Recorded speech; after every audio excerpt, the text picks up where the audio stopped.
के इस वीडियो के लिए मैंने 5 ऐसे सेंटेंसेस चुने हैं जो हम अपनी आम बोलचाल की ज़बान में बहुत इस्तेमाल करते हैं।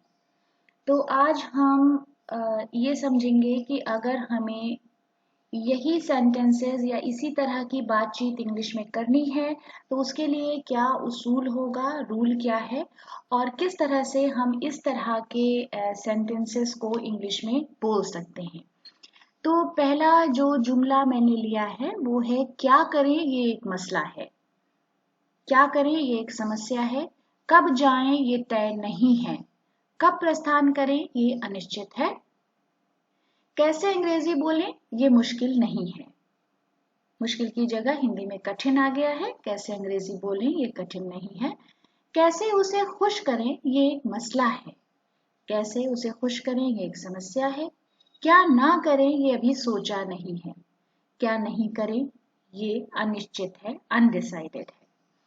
तो दोस्तों जब हम इस तरह के जुमले हिंदी या उर्दू में बोलते हैं और जब हम उसे इंग्लिश में बोलना चाहते हैं तो जहन में ये रूल रखिए कि फ्रेज का मतलब वो फ्रेज जिसमें एक क्वेश्चन वर्ड हो, उसके बाद टू हो और उसके बाद वर्ब हो, ये एक फ्रेज है। इस पर मैं बहुत तफसील से अपने पिछले वीडियो में बात कर चुकी हूँ। आप चाहें तो आप वहां से रिवाइज कर सकते हैं।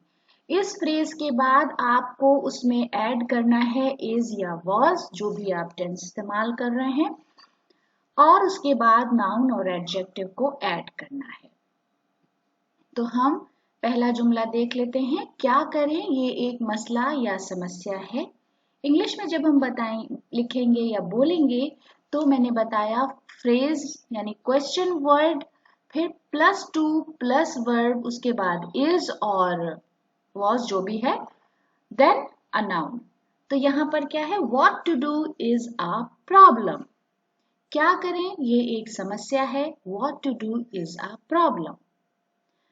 कब जाएं ये तय नहीं है। कब प्रस्थान करें ये अनिश्चित है। When to start is undecided।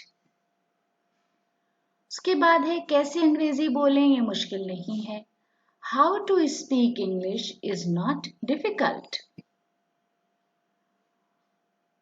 कैसे उसे खुश करें ये एक मसला है। How to make her happy is a problem। तो यहाँ पर अगर आपका सब्जेक्ट फेमिनिन है तो हर, अगर मैस्कुलिन है तो हिम। उसके बाद है क्या ना करें या नहीं करें ये अभी सोचा नहीं है। What not to do is uncertain।